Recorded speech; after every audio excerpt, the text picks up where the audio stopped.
and it enables you 50 or 60 frames per second. So the other options there didn't enable you the higher frame rates. So if you want to shoot a higher frame rate, it didn't work with the old system. And of course you now can go higher resolutions because most of the other stuff is HD only. There is an announcement that there will be ProRes available to the camera later the year, but I don't have any really details on it. It's going to be a paid upgrade, and it's probably a hardware change as well as a software. So there are many options for you. Good. Yeah, I've already got the numbers done. If you want to work with 4K, and you probably don't have a 4K monitor in that size next to you, so it's very difficult actually to have a 4K monitor. The wiring is more sophisticated. The size needs to be at a decent size, otherwise you just don't see 4K. So there is a 4K monitor, but usually you don't have it on location because it's kind of big. It's 30-inch. It's like that. But there's a nice feature that might be interesting for you, is you can have this monitor with a little playback module. So you can use your XAVC 4K out of the camera and plug it straight into the monitor and review what you've shot during the day, maybe in your hotel room. So there is some tools that makes your life easier if you want to do 4K. So to finalize that, this is the last numbers, I promise. It's the K discussion. So there is a difference between the cameras, and also the recording options are different. But one is in common. If there is RAW, it captures the full sensor. The full 16-bit sensor sampling rate is captured to the RAW files, which is basically what you would choose for a top-level production. And it's actually not that heavy. So it's like Red Code, it is using a compressed RAW format, but it's a mathematical compression. It's not a visual compression, so you consider it to be visually lossless, and it also enables you to work with smaller files, because 1 hour of, let's say, 8K RAW, you would consider to be a hell lot of data, and it's still a lot, but it comes down to, like, I think it's 1 terabyte an hour in 8K. So it's a lot less here, and it's a lot less to the uncompressed raw data out of the market. So it's manageable. It's not the smartest and smallest, but you get something for it. Any questions? Just a general question. Why do we need 8K right now? It's for the consumers. You will probably never see it, except that you acquire. As you know, the single sensor cameras, all of them, they have one chip, and there are photosites on it, and not every photosite can be considered to be a physical pixel in your final image.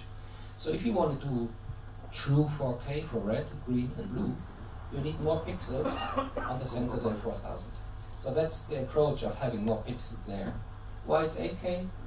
I don't know. It could be 6K, and it probably would be enough for proper 4K. Because is it the way to go for a monitor for a TV, let's say, screen which is 4K, to use 8K, or?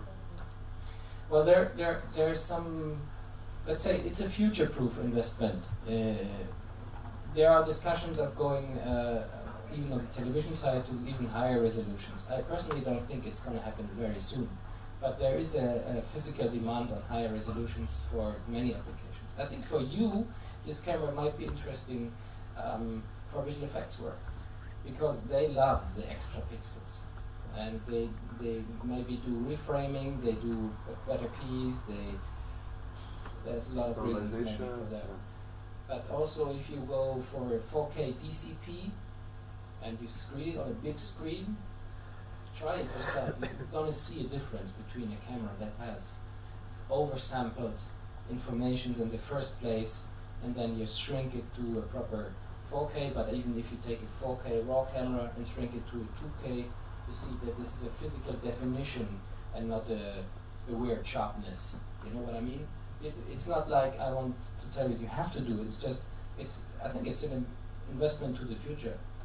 There are gonna be more resolutions out there, even if you don't like it. What bit rates the new codec records? The XAVC. Yeah.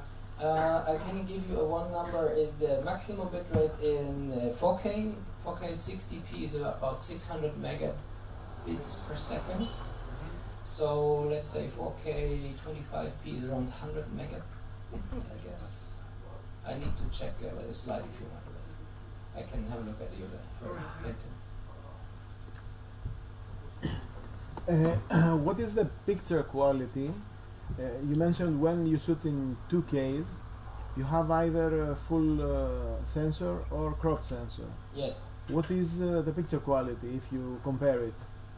I mean, it sounded like you have the choice, but is it the same? Is it the same as with the cropped sensor and 16? Well, the amount of pixels you use to generate an image of is probably similar, because you use like a 248 pixels per line to do your images.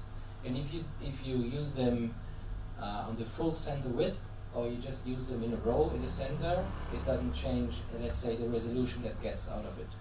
So, of course, if you use a 2K part of the sensor, it's going to be softer than the 4K. But the idea of the two modes is to give you the same length for a high-speed shot as well as for a regular speed shot. So let's say if you have an R8 super wide-angle lens, if you have to go for a center crop, there's no wider lens.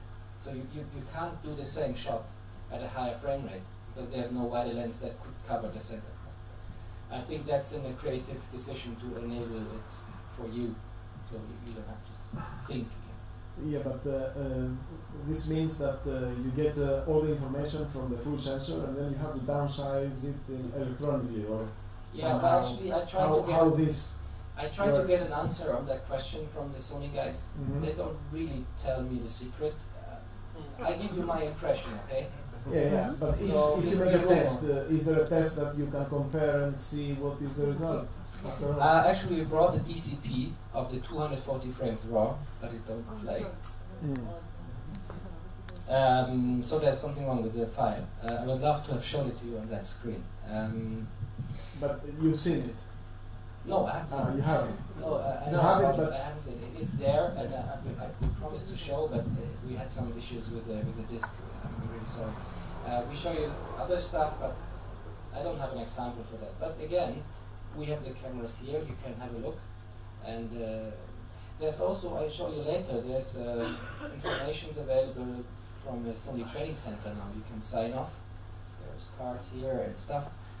So you can ask for test material, or we can generate a clip. So let's try it. Try it yourself. But to answer your question, there is of course a loss of resolution, because you can't. It's no question.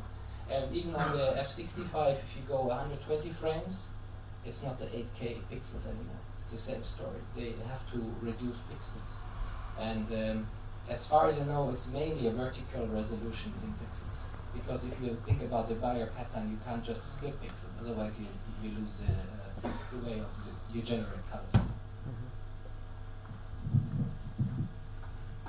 Any other questions? Other than that, I would say let's have a look at some footage. It was enough numbers for you. What we have is showreel from F65 and F55. Just a few words. It's not the latest stuff, I apologize, but that's what we have, and it's pretty tough to get the rights to screen of really upcoming projects at the moment. What we will show you is two clips shot with the F65 first. It's a 4K DCP, it's screened on a 2K projector, so you probably, I'll put it back there, you won't see different anyway, but the intention of these two clips is the first one, that's called Ichabod. It's more about a natural reproduction of colors as well. And if you would have seen it in 4K, there's a lot of fine structures in it. So it's a test short, shot by Philip Ross. He was using I think Leica lenses for that, and also they were playing around with bokeh and stuff like that. The second one is called CityBot. It's how the camera performs in low light and low light as well as high contrast situations. So they tested it with available light only in Paris, and there was just a little, I think, light panel like that size to give a little fill to the actress, like handheld like that, but no additional light. So that's the second part. And then we have one shot that was done with an early version of the F55. It's called Dig, coming from digging. Think about it more in a TV drama style. It's a DP from the UK, Steve Laws is the right word. He's a DP shooting a lot of television drama. Pardon? He's shooting Sherlock, okay. So this was one of the first shots we did with the F55, and yeah, think about it more in a television approach. It's also different aspect ratio, and judge yourself, and I'll be happy to answer questions afterward. So if you could dim the lights and roll the 4 clips, please.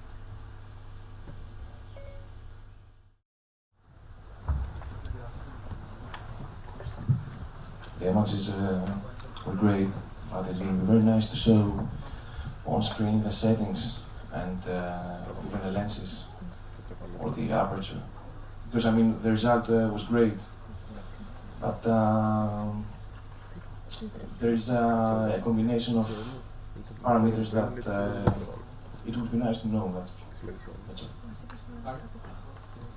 Well, some of the information about the 2 shots are in this magazine. They are more detailed also about the cameras. Feel free to take one of that.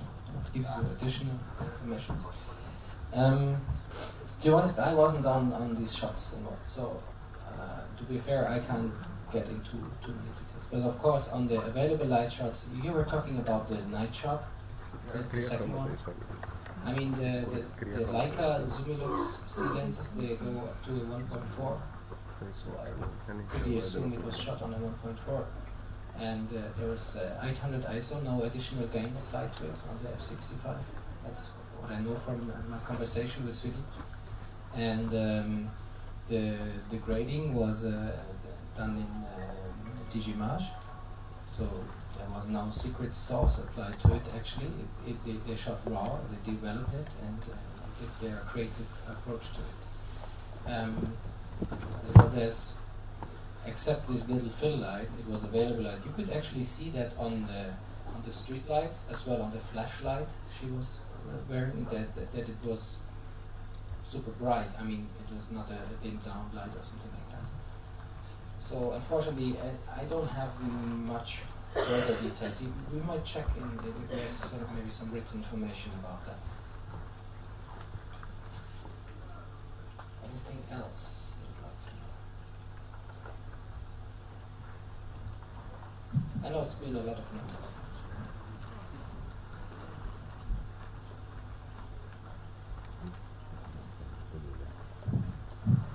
I don't know if it's a silly question, but have you ever done showreel with extra light, like extra contrast, for example, in the sun? Of course, there's a lot being shot with these cameras in extra light. Well, the third part with the F55, of course, they had light equipment. They lit it like they have done it on a commercial production. So I think our problem is that we're really suffering of real-world footage, because since if you want to get it available to be screened for a SONY Corporation, usually there's a lot of paperwork involved. And for example, I'll give you another example. We did last Monday in the German television. There's a crime series called Tatort, so I can refer to my country a bit better than maybe to the overall European approach. And it's a series that is like every week, and it's done in different cities, and there are, of course, very different stories they tell.